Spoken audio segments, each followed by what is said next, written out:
What can we learn from how water facilitates a beaver's lifestyle?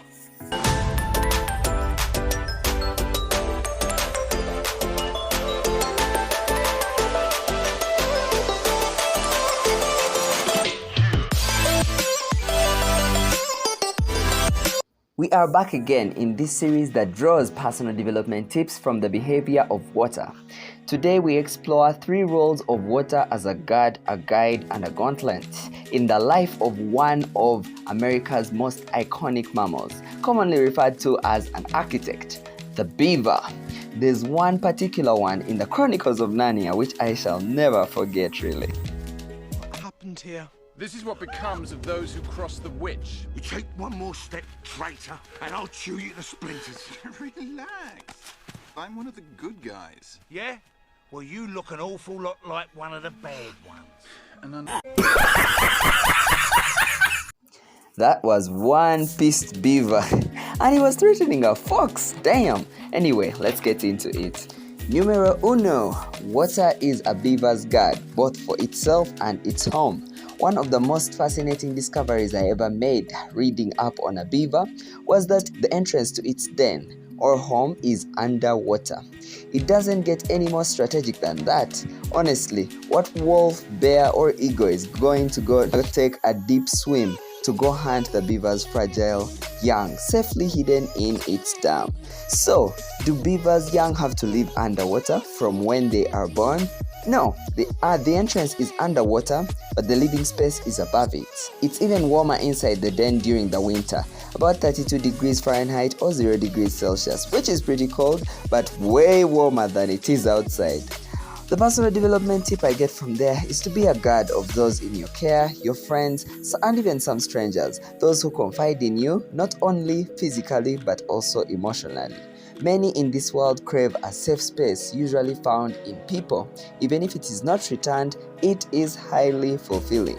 We also ought to choose our safe spaces wisely, like the beaver. We may not always get it 100% right, but we learn and grow from past mistakes.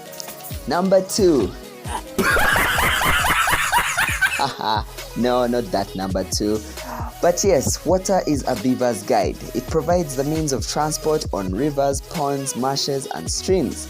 Beavers can spend 15 minutes submerged in water, which explains its large webbed rear feet and paddle-shaped tail like a rudder for steering, enabling them swim up to speeds of 5 miles an hour or 2.2 meters per second.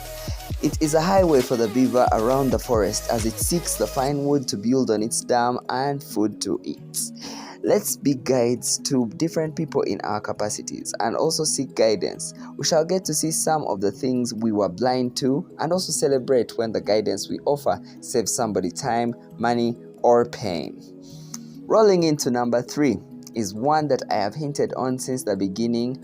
Water is a gauntlet, a space for the beaver to be an architect, to test its creativity, push its mind and body, build a watertight dam using sticks, reeds, saplings, mud, and rocks that can hold back a river of a discharge up to 1 meter cubed per second and being up to 1.3 meters high.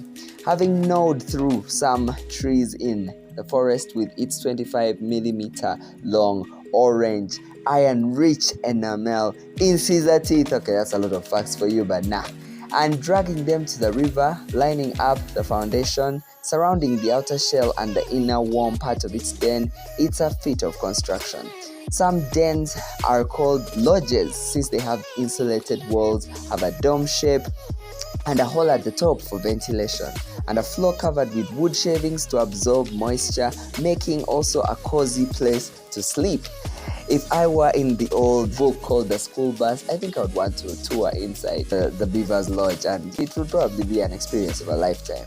So when you think of yourself, are you the person that gives room for those around you to stretch beyond their previously thought limitations, either through direct commissioning to do tough tasks or giving room for failure and rising up again?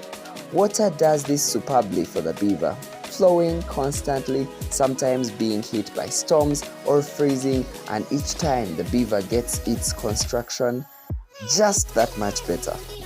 Bonus tip: water feeds and sustains the beaver with aquatic plants, woody stems from the forest, and leaves, making it a giver. Whenever we can feed those around us from the charity perspective, but also our closest people, let us feed them physically, spiritually, emotionally, financially, and don't forget, intellectually. That was number 4. So a small recap on how water facilitates the life of a beaver and what we can learn from it. Water is a beaver's guard, protecting the entrance to its den or lodge. It's a guide, giving a highway through forests, and it's a gauntlet, pushing it to its limits. Similarly, we should be guards of our friends' emotions, guides on their growth path, gauntlets to challenge them to grow, and bonus tip, givers as feeders of their minds, body, and soul. If you've enjoyed this video, kindly take a second, subscribe, and leave a comment. The feedback helps us level up, and if you know someone who needed to hear this, share it as well. See you on our next video.